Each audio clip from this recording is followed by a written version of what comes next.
All right. Thank you to everyone for joining us today for another seminar from SBA and on the programs that Congress has passed to try and help small business people throughout our district and across the country.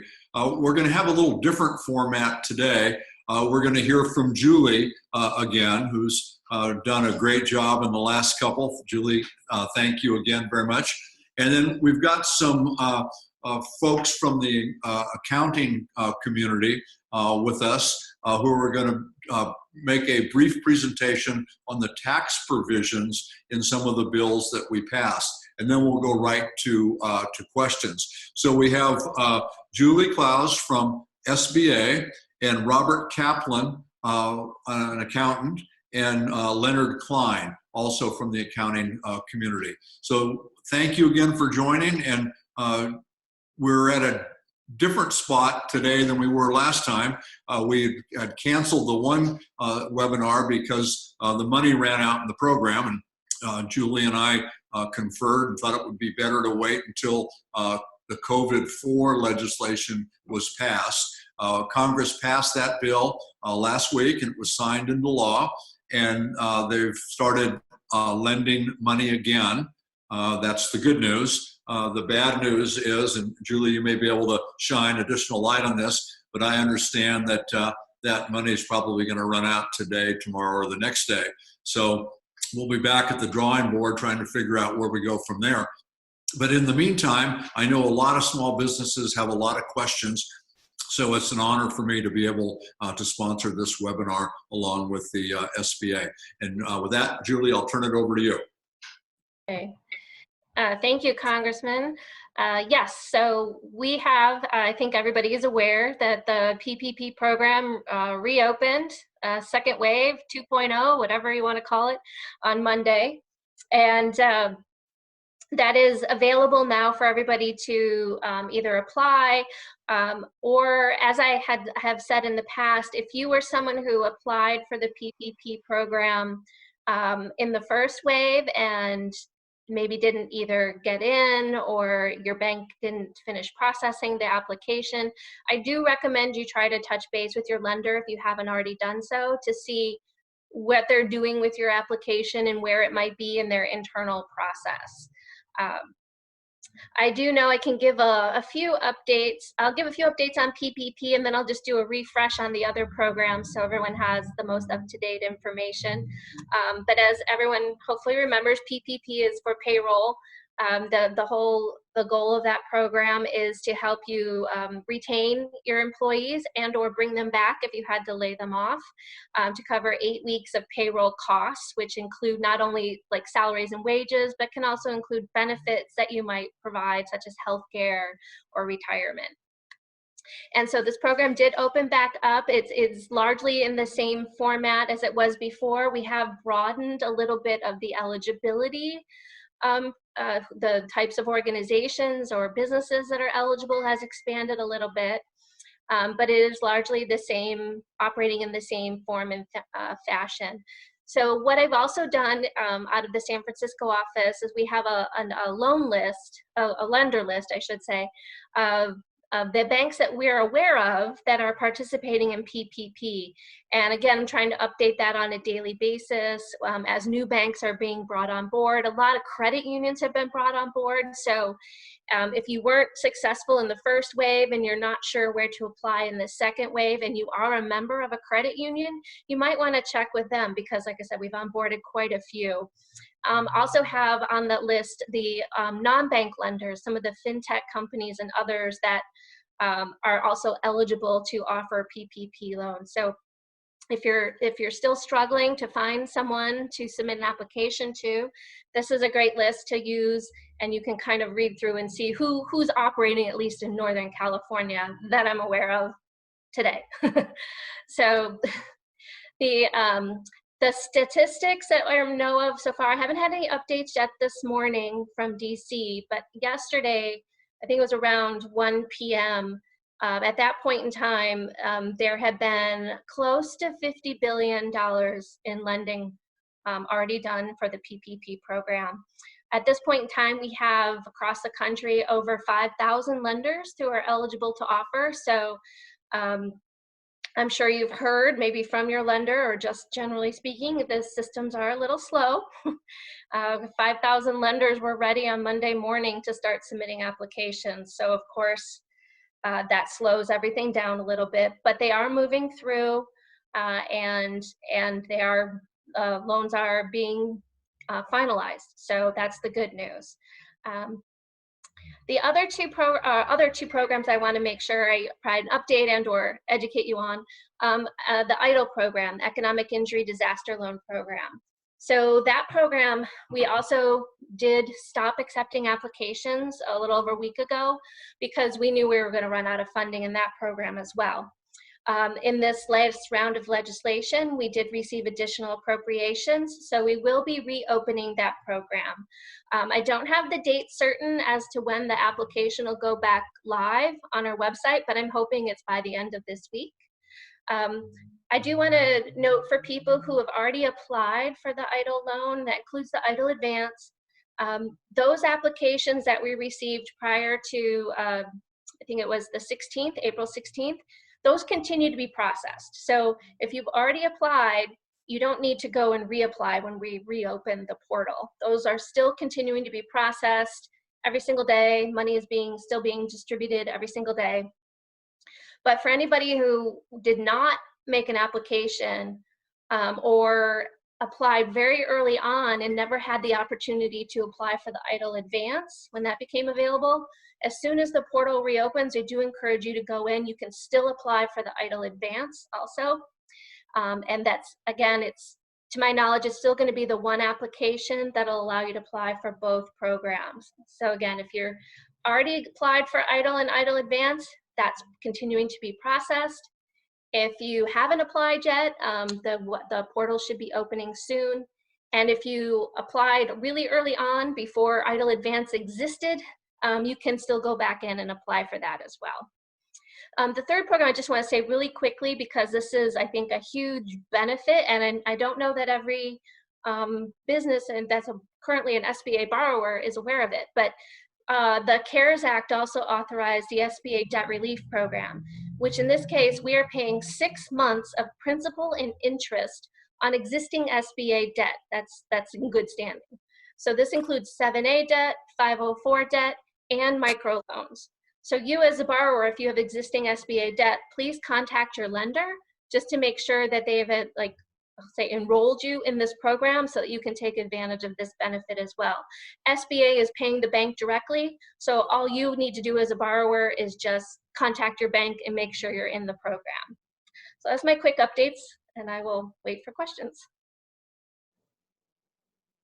And when you said that SBA has already loaned $50 billion, that's on the second wave, correct? Correct. Okay. So that doesn't count the hundreds of billions of dollars that went out in the first wave. Correct.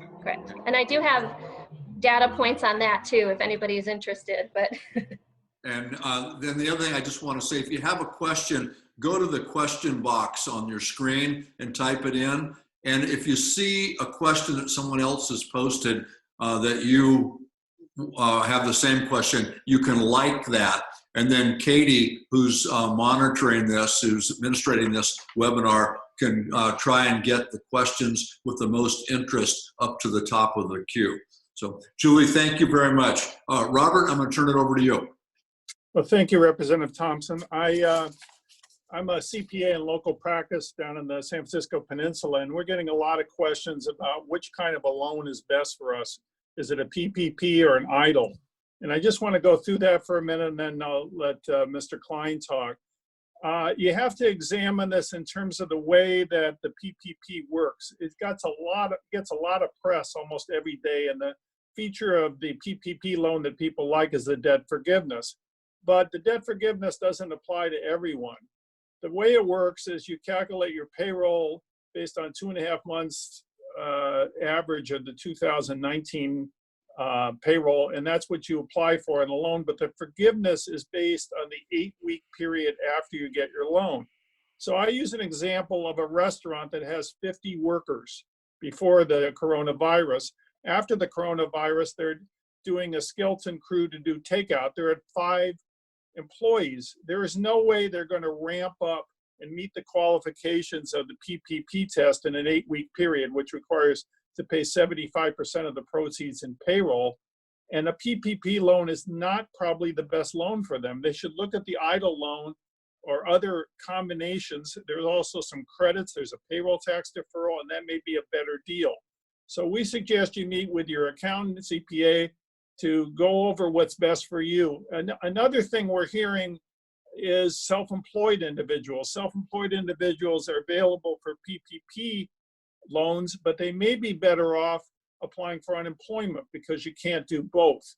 So that's the kind of planning questions that we get on a daily basis. And there's a lot of questions in this area as I see them coming up here. And I'll let Mr. Klein go ahead with his. Appreciated. I just wanted to expand a little bit on the self-employed people out there.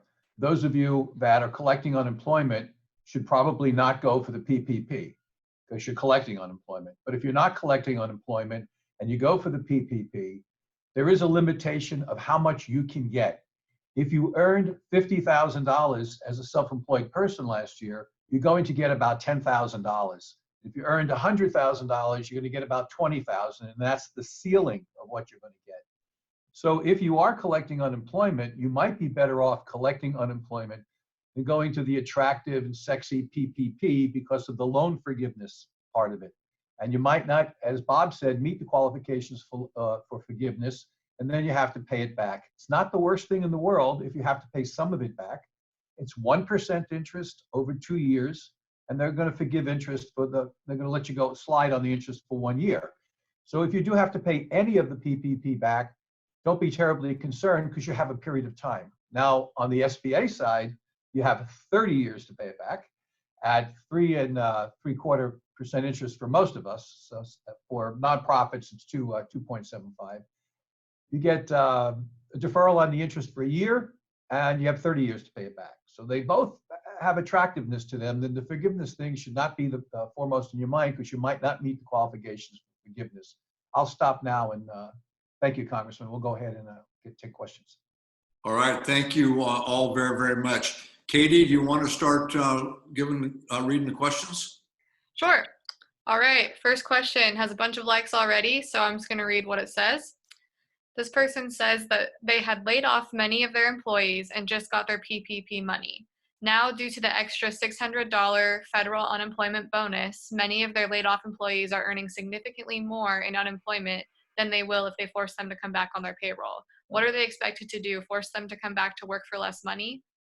What would you suggest to that? This is a classic example that Bob talked about, which is if you have a restaurant and you have your employees that were furloughed, they're collecting unemployment, they're making more money on unemployment they would if they were working, and now you're sitting with a PPP loan. What's going to happen is you went for the wrong loan, and you're going to have to pay some of it back or maybe most of it back because you can't meet the qualifications, which is that you have to spend 75% of the money on payroll in the first 8 weeks from the time you receive the money. And so I'm not sure what they should do. They can't force them to come back to work, and actually they're doing better unemployed than if they were sitting at home getting a check from you because they can't work. It's a restaurant. You're at maybe 10 or 20% capacity. So they have to do the best they can. They can pay their rent. They can pay themselves payroll, the people that are working payroll, and the differential they'll have to pay back when the PPP calculations come out as to how much has to be paid back. It's not the end of the world. It's 1% loan, 2-year payment. It's a good idea. But I don't think the PPP was a loan for them. I think the SBA loan would have been the better way to go. But Leonard, just to clarify, they don't have to hire back the same people, correct? Correct. So that may give them some wiggle room. I've heard this complaint from a few folks now, and it's not just somebody who you can replace with another employee. In some instances, it's trained individuals who fill a certain niche in a business, and they're making more now with the enhanced unemployment than they were before. And so it's not going to be easy for those employers to just go out and say, I'm going to hire 5 new people, because these people have a certain expertise that they bring to the marketplace. Right. So this is a bit of a problem. It is. Yeah, and I appreciate the comments from Leonard, and because that's exactly what we've been telling businesses too, is like there was a lot of attention on PPP, but that didn't mean it was the best loan for every single business. And they really, take a pause for a minute. I know there was this urgency. There's a lot of fear, and there's no income coming in for some of these businesses, and that just kind of added to the anxiety.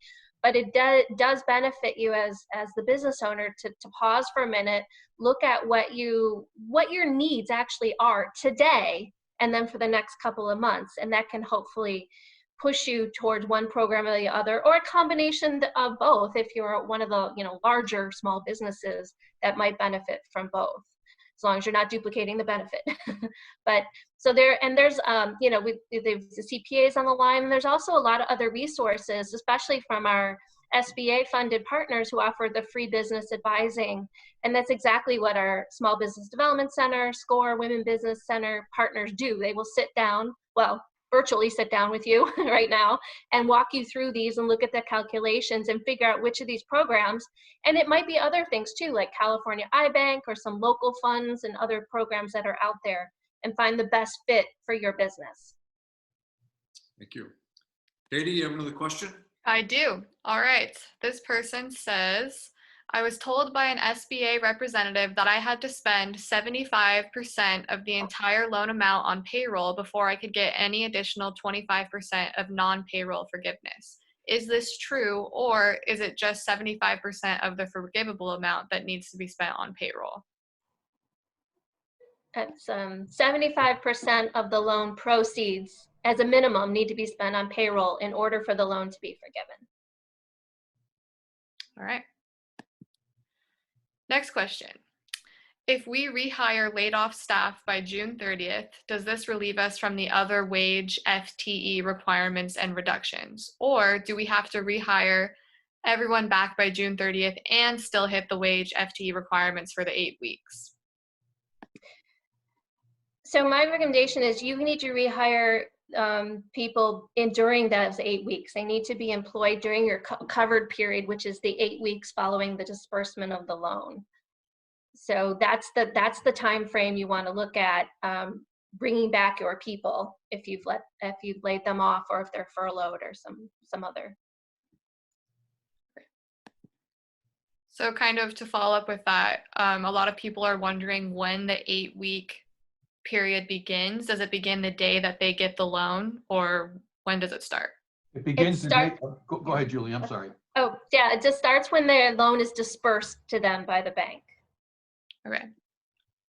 Cool. Another question. As a sole owner of a small business who submitted PPP loan application, can I count myself as an employee if I can't bring back the others yet to justify using the loan funds? Yes, you can. You can include yourself as an employee, but your salary cannot exceed an average of $100,000 a year, or $8,333 a month. So if you begin to pay yourself substantial wages, it's going to be a mistake, but you can pay yourself. Okay. Perfect. So next question. How long is the waiting period to learn if one's EIDL has status? Mine is acknowledged as received, but I haven't heard anything since. So yes, so they depends on when you applied. If you have a loan number that starts with a 3 for the EIDL program, then you have applied essentially probably for the EIDL and EIDL Advance, and those are being processed. And it's on a continual basis, and agency is not providing routine updates, and it's largely because we're in full-on processing mode. So rather than provide the updates, which I realize are valuable, but they're focusing the attention on the processing side. So if you haven't heard from SBA, that's not necessarily a bad thing. Those loans are being processed. If your loan number starts with a 2, you're one of the very early applicants, and you haven't heard back from SBA, I do recommend when we reopen the portal that you apply for the EIDL Advance. And then the two applications will be married up in the system, or behind the scenes, I should say. It's two different systems, but they'll be married up, and you'll know that that's moving forward as well. So if you're uncertain, you can always call the disaster customer service line as well, and I can give you that number. I should have this memorized by now. It is the 1-800 number.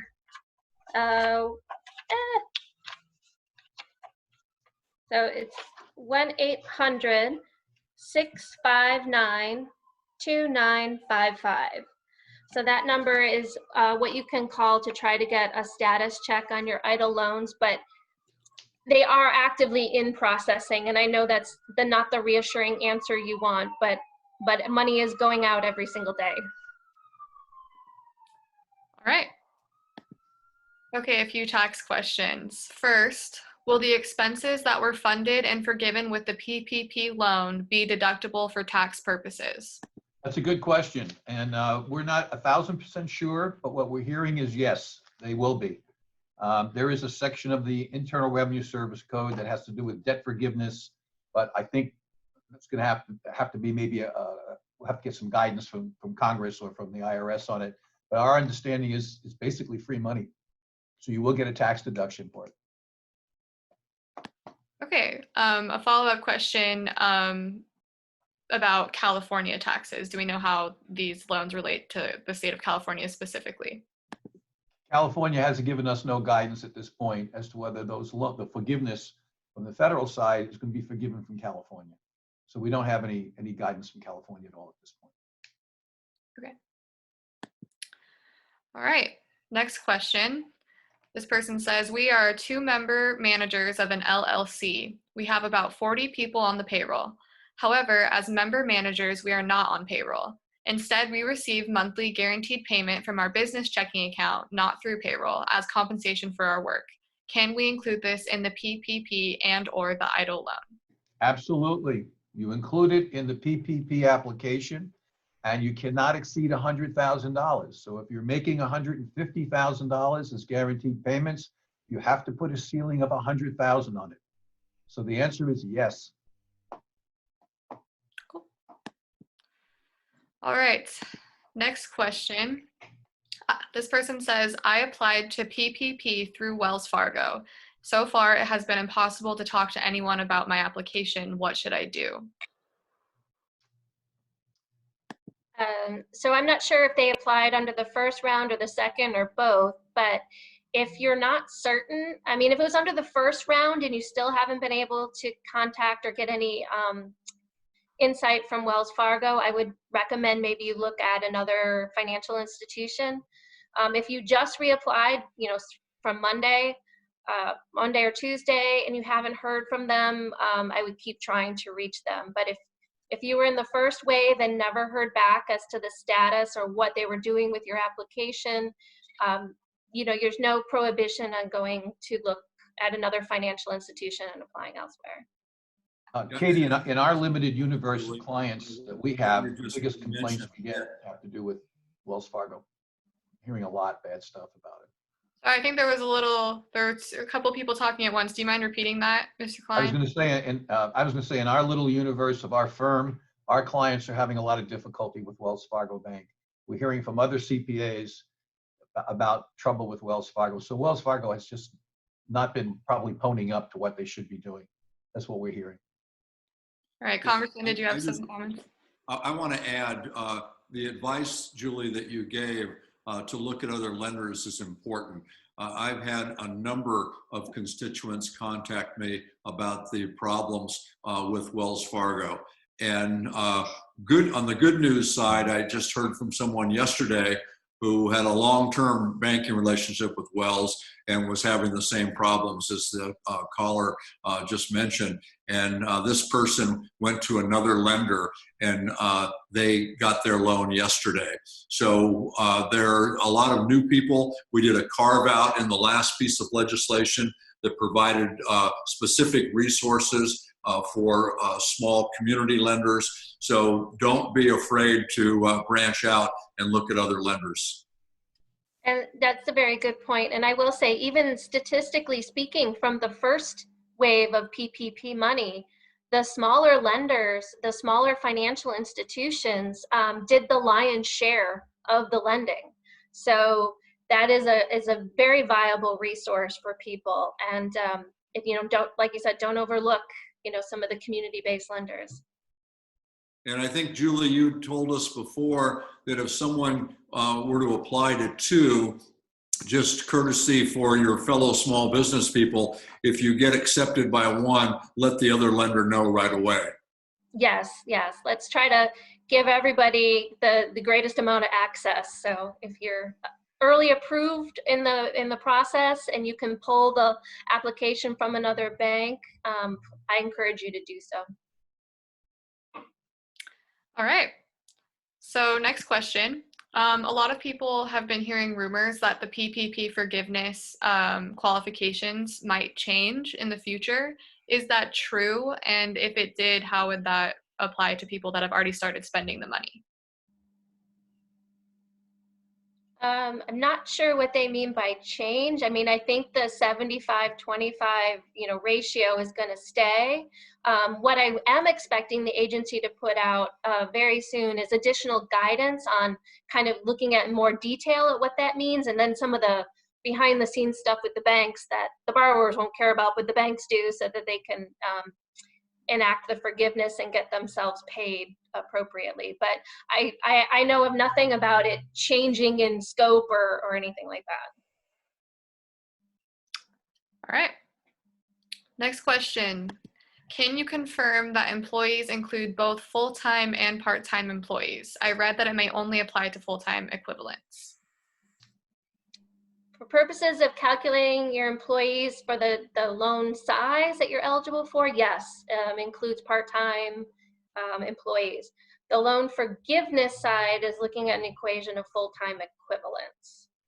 So I think some more details will be coming out of that. But at the end of the day, it's still, you're looking at a lump sum amount too. So there's a little bit of wiggle room there, I think. All right. Next question.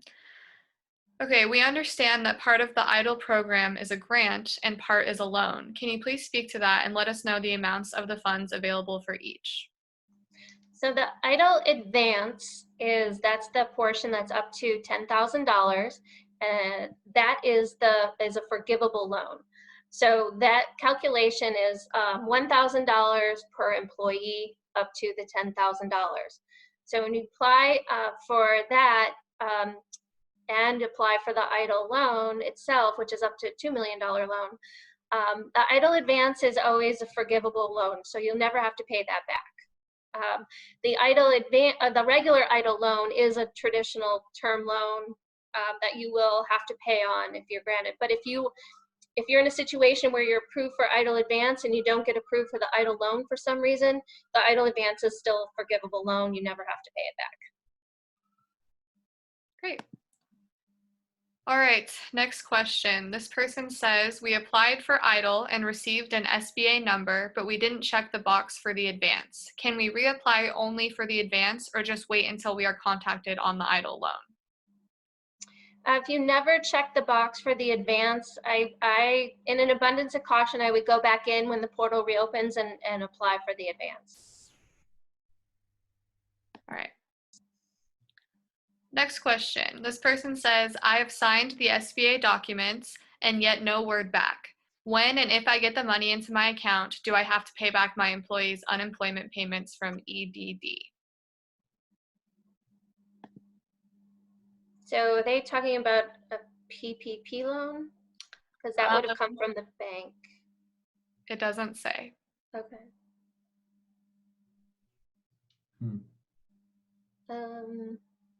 Maybe that person could clarify. Yes, I believe her name is Mara. Mara, if you could clarify your question, I can ask it again with a little more detail. All right, next question.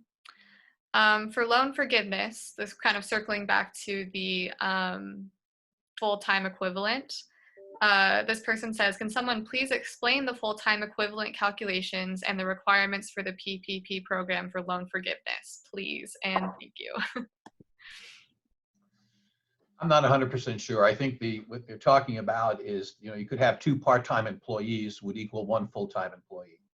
And that's where Julie spoke of it's sort of a number. It's not an amount of employees. It's the total amount that you're paying out in payroll. But if you're paying 2 part-time employees at 20 hours a week, that equals 1 full-time employee. That's the best I can do. All right. This is probably when we get the additional guidance on the forgiveness, I think it'll go into greater detail on this. I mean, the important part is to try to keep that overall 75-25% ratio in your head as you're spending the money, and then track how you're paying people, whether you have W-2 or other mechanisms that you're paying people. Just make sure you're tracking all of that so that you can go back to the bank after the 8 weeks and show who you paid and how you paid them and how much. All right. This person wants to know, next question, how does filing for unemployment affect the compensation for the PPP program? If you're filing for unemployment, you'd be a self-employed person, obviously. W-2 employees can't apply to the PPP. So you'd be self-employed, and they've opened up unemployment in California to self-employed people who have not in the past contributed to unemployment insurance. So they're collecting unemployment plus the $600 extra a week, and they're actually applying for a PPP because self-employed people can. Our inclination is they're double dipping, and that would probably be unacceptable. Right. Plus, as I mentioned before, I'm sorry, Katie. No, you're Plus, fine. as I mentioned before, is they might be better off collecting unemployment than getting the PPP. Again, the $50,000 a year person that made $50,000 a year as a self-employed person that applies to the PPP is going to get about $10,000. Might be able to make more than unemployment considering the span of time that everybody's unemployed. It's one of those calculations. All right. Just a quick reminder before I go to more questions that if you have a question, please use the question and answer feature at the bottom of your screen. And also, if you scroll through and see a question that you'd like us to ask, you can like that question. So that shows me that there's a lot of interest in the questions. So moving on. Next question says, for those lucky enough to be PPP funded, are there guidelines for managing the funds or for keeping your records? Yeah, we recommend, and it's been recommended by many, that you have a separate bank account for the funds. The funds come in, they should be put into a separate bank account. There's 2 things. One is that you can account for it easily. And 2 is when it comes time to be audited, and potentially you could be audited for all we know, that at least it's just that bank account that's going to be audited. They can't go into your records and start picking apart. You're better off just isolating it into a bank account. So the answer is, if you can, start a bank account with those funds in it. It's easier to calculate and determine what's going on. Again, the loan is not a do or die situation. If you don't use 75% for payroll, there'll be a calculation, a mathematical calculation of how much is free and how much you have to pay back. There'll be future guidance on it. All right. Okay, next question. This one has a lot of likes, so I think people still want some clarification on it. They said, do you have clarification on expenses that are applicable for loan forgiveness and if they need to be incurred and paid or just paid? My understanding is that they have to be paid. And some of the expenses would be your rent, your parking, your utilities. If you own the building, you have an interest portion of your loan. Then there's contributions to pension plans for your employees. It's part of it.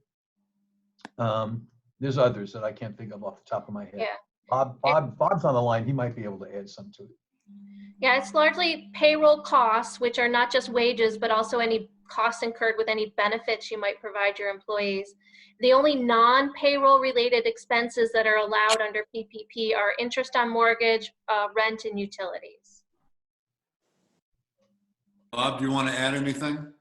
No, I was locked out as a participant, so I'm just getting back in. Go ahead. All right.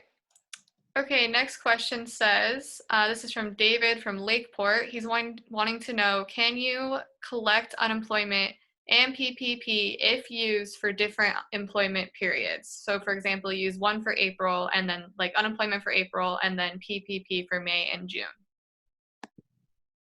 Well, I don't remember, oh, sorry. Yeah, go ahead.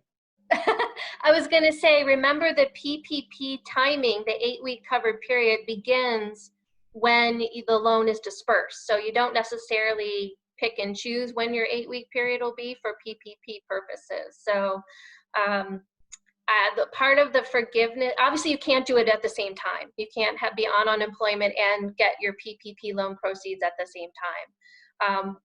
How the interplay might be, if it's pre-PPP loan or post-PPP loan, I'm not 100% certain if there is any interplay, and hopefully that'll be clarified in our forthcoming guidance on forgiveness.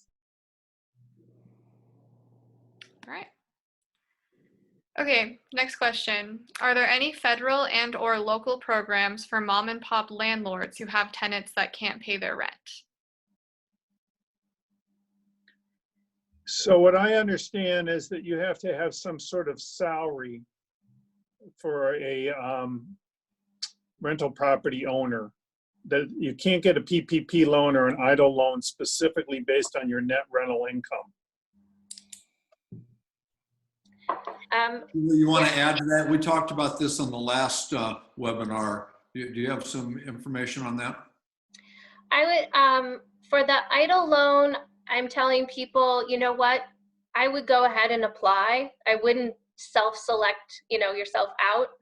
I would go ahead and apply and use the income as you report it on your tax returns, and then let SBA decide whether or not it qualifies or doesn't in your unique circumstance. The application is when it comes back online, it's pretty short and quick. It won't take you all day to do, and it obviously doesn't cost anything to apply. The other thing is to check with your whatever municipality you're located in. I would check, with the city and or the county, because some of those jurisdictions have specialized funds that they set up. And so you might want to, if your jurisdiction has one, you might want to see if you also qualify for that program. And the third thing to consider, if you don't qualify, end up not qualifying for EIDL, the California iBank program, I'm not certain of all the requirements off the top of my head, but I do know one of the main things they're looking at is using that pot of money for the businesses that don't qualify for EIDL or PPP. So a couple options to consider. All right. Okay, next question. This person says, I am a self-employed sole proprietor. I lost all my income from March and April. I was just approved for a PPP loan. Can I count repaying the income to myself from March and April as part of what can be forgiven? Or does what can be forgiven have to be my income starting from the time I actually received the loan? So Go ahead, Bob. Go ahead. You take it. yeah, it's basically the 8-week period starting when you get the loan. So I don't think they necessarily trace that comes from a profitable period, because I don't think that's going to be the test. I think it's basically what is actually paid to you during that period. And that would apply to any self-employed individual, whether they're in a partnership, S Corp, or whatever. So there's going to be some sort of a draw type test as considered the same as a wage payment during that 8-week period. Don't you think so, Lenny? Absolutely agree. Again, using the $100,000 limit, the most that somebody could get if they were making more than $100,000 a year is about $20,800, and they can spend 75% of that on compensation for themselves, which comes out to about $15,000 and change. The remaining amount has to be paid toward rent, utilities, etc. So if he's going to take that kind of money, I mean, the question is, can he take a check right then and there for $15,000 and change? I don't know the answer to that, but he will be allowed to spend 75% of my example, $20,800 on compensation for himself, and the rest has to be spent on rent, utilities, etc. So if that makes up for a period of time in which he was out, didn't have any work, like you said, March and April, it's okay, as long as he doesn't spend more than $15,000 and change on compensation to himself over that 8-week period of time, given that he made $100,000 a year. That's the example I'm using.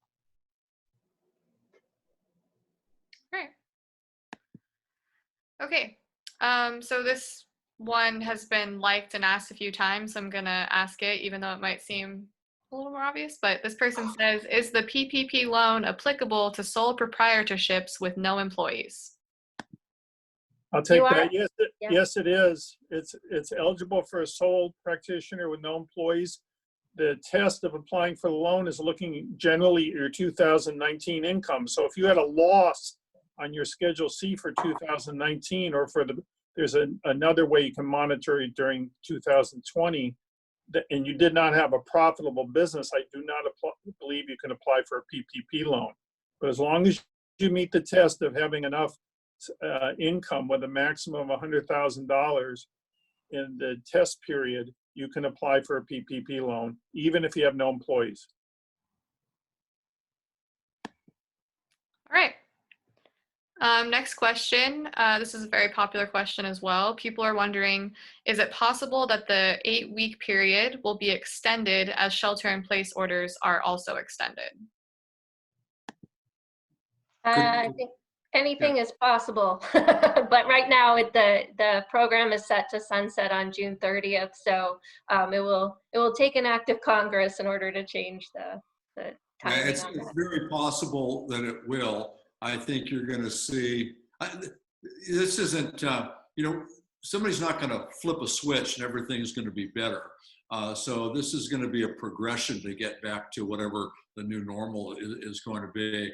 And there could be a lot of changes. But as Julie said, I'd focus on the way the program is in place today. And as things change, then we can deal with that. Right. Okay, next question. This is more specific to this person. They said, I am a sole proprietor and I'm the only employee. I applied for EIDL and received confirmation that it was accepted. I also found out from my city manager, Zach Seal, that there is an unemployment benefit that is being extended to independent contractors and sole proprietors. Any word on that program? I applied yesterday with EDG. It was a very lengthy process as the website has been overwhelmed. Well, I think that problem is a function of the state EDD office. This is all new to them. And as I understand it, that program, the technical side of that office has been out of date for a long time. And things have really been exacerbated with this new demand that's been put on them. So it's taken them a while to get it up and running, but I believe this week the sole proprietors are starting to hear a response. So it's the shorter answer is, your check's in the mail, but it's been kind of a rocky rollout. Okay. Okay, next question. This person wants to know, can I apply for EIDL and the PUA? In you mean the new unemployment? Pandemic unemployment assistance. Yeah. So EIDL, remember, is not as narrowly focused as PPP. You can include payroll, but it's meant to cover business operating expenses. So as long as you're not trying to pay yourself a payroll plus try to collect unemployment, and you're using EIDL to pay these other business expenses, and you can document it and show that you're not double dipping, so to speak, then you should be able to apply for both. All right.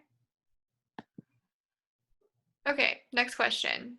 This person wants to know, can we bonus our employees above their normal hourly wage to make sure that we hit the 75% of the loan forgiveness requirement? I think you could. I think that's playing the game, but I think you could. If you wanted to pay your employees more money, I think you could. But as long as there was no chicanery with it, I think it would be all right. Yeah, it's clear from the rules you can't pay your employees less. It doesn't say anything about paying them more. I have elevated this question because I do get it repeatedly. So I haven't heard back from our policy team in DC yet, but so I'm trying to just clarify in an abundance of caution. But yes. All right. Okay, next question. Can you please elaborate on the employee retention credit? Employee. So this is a credit that you get, and the key thing is that you can't get it if you apply for a PPP loan. The same thing with the payroll tax deferral. So it's a credit based on keeping your employees, and it's a credit. There's one for under 100 employees, and it's basically a payment of sick pay, the payroll tax based on the payment that you're paying the employees. There's also a payroll tax deferral where you take the employer's share, the 6.2% of Social Security tax, and you can pay that half at the end of this year and half at the end of the following year. But again, these are not eligible if you have a PPP loan. So they would apply to somebody who had an idle loan. That would be a good package to consider, again, if you don't meet the test of having a PPP loan. All right. Okay, next question. This person says, I've been self-employed for my whole life. How would I go about applying for unemployment? We depend on doing shows for our income and are now trying to make money online, but it will take a while to build that up. Their show season is from May to September, and so far at least half of their shows have been canceled, representing more than half of their yearly income. Yeah. They normally could not apply for unemployment, but they can apply for unemployment. They can, because under the new rules, they're allowing folks that are self-employed that have never paid into the unemployment insurance system to collect unemployment. So he's got to go on, or she has to go on EDD and apply for unemployment. They can say that they're self-employed. They'll receive unemployment. That was part of the legislation that the COVID-3 legislation that was passed, I guess COVID-2 that was passed. So expanded for the first time ever unemployment benefits to self-employed. So now self-employed folks, gig workers, everyone has access to unemployment insurance with the bonus. Okay, next question. This person says, what happens if we pay out the 75% of funds on payroll and follow all the rules, but after the 8 weeks is over, what happens if the business is still low and we can't afford to keep everyone working after, say, July? Well, for forgiveness of the PPP, you have an 8-week period of time from the time the money is deposited into your bank account until 8 weeks after that. As long as you meet the qualifications of the 75-25 that we've been talking about, if something subsequently happens, it doesn't pertain to the PPP. The question I get is what happens if I can't spend that amount? I ramp up my business, but I don't meet the test of 75% payroll. That's a very difficult situation, because you could end up using all your PPP funds and having to repay them and lose the business. So that's one of the reasons you have to carefully plan whether you want a PPP or an idle loan. All right. Okay, next question. This person says, can you spend 100% of the loan on payroll and have it forgiven, or is there a maximum amount to be spent on payroll for forgiveness? 75% on payroll. If you spent 100% on payroll, a portion of the loan is going to have to be paid back at 1% interest over a 2-year period of time. 75-25. And I would say, yeah, we will have additional guidance coming out. So keep watching the SBA.gov and Treasury.gov websites, because that's the minute it's pushed out, that's where it's available, and you can keep monitoring for that. Because yeah, we'll see how they're going to treat that situation if it changes. But all right. Just a reminder, we have a few more minutes for questions. So if you have a question, submit it through the Q&A feature. Look through the questions that are on there, and if you see one that you'd like to have asked, please like it so that I know there's interest in that question. Okay. This person says, regarding PPP forgiveness, again, this is a hot topic. Figuring the 8-week period, do we look at the period the person earned the income or the dates we paid them? I believe it's the date you pay it, because they're going to require, we don't know exactly what the form's going to look like for forgiveness, but they're probably going to relate back to the payroll forms for that period, and you'll have to show your payroll reports exactly what you paid during that period. Yeah, it's paying them during that 8-week covered period. Okay. And Katie, I was just going to note too, I saw a number of questions that people were asking about how, especially for sole proprietors that use Schedule C, how they do the calculations. And I did want to point out, if people hadn't seen it, on the Treasury site in particular, there's a guidance document now on how to do these calculations to find out what you would be eligible for under the PPP loan. And it runs through, it doesn't cover every scenario, but it is by form of business. So it is a helpful, especially for those who do have Schedule C, it'll walk you through how you can do those calculations for your business. And I think it's called, I think it's even called like a calculator, how to calculate your PPP loan. All right. Okay. Next question, reviewing, can we submit more than one application for these loans to different lenders? I'm assuming they mean for the same business. Yes. I mean, there's nothing that prohibits it. And I know it, because there is a time limit on this, because there's only a finite amount of funding available right now, that a lot of people are doing that. Like I said, the first bank to actually submit the approval to SBA through our internal system that we use to communicate with the banks, that's the bank that'll be the one that needs to close and then disperse the loan. It'll essentially block out any other lenders that come behind it from also submitting an application for the same business. So it is kind of first to enter the data into the SBA system is the one that will be the bank that you will use then to close and disperse the loan. If this happens early in the process, like say you get notice today by your bank that you are approved and you have other applications out, do just ask out of respect for your fellow small businesses out there if you can contact those other banks and pull your application or otherwise try to have it removed from the queue. I know that's not always possible, but if it is, I do recommend it so that frees up that space, if you will, for another business. All right. Okay, this person says, in regards to idle advance and loans, now that the advances have started going out, when should they expect to see the loan portion be launched? I don't have a definitive timeline, but I would say typically for the loan, I would say at least 5 to 6 weeks because of the sheer volume that we have of applications that they're processing right now. All right. Do we have time for more questions, Mike? What do you think? Yeah, I think we got a little time getting one more question, I guess. Okay, sounds good. Okay. Let's see. Sorry, I'm pulling one up. Okay, this person says, what happens with the money that was returned by the companies who had to return their money, like the LA Lakers, Shake Shack, etc.? Since that money came from the first or second round of loans, will people who applied at the time still be able to, but told that there were no funds available? Do they need to reapply? Are their applications still good? What's going on? I asked our banker that question yesterday, and he said he didn't know. So I think there's a general, we don't know about this.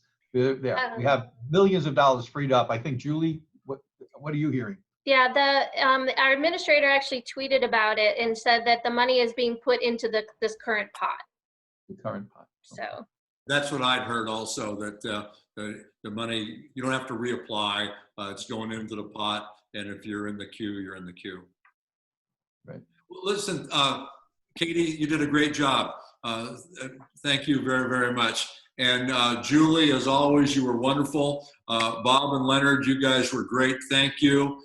Thank you, Diana Dean, for setting up the accountant part of this, and the SBA for the partnership and doing these webinars and the work that you're doing. Thank you very much to everyone who participated. And I suspect we'll have another one of these before too long. So thank you all. Thanks for everything you're doing to make sure your businesses stay afloat. and make sure that you and your families are healthy, stay safe, make sure that you take into consideration not only your family and your health, but the health and the safety of our entire community. And together we'll get through this. Thank you very, very much. Thank you. Awesome. Thank Just you. a reminder Thank before you. people hop off that if we didn't get to your questions in this question and answer portion, you can email sbahelp.thompson@mail.house.gov. It's the email that sent you the information about this Zoom call today. You can email your questions to that account.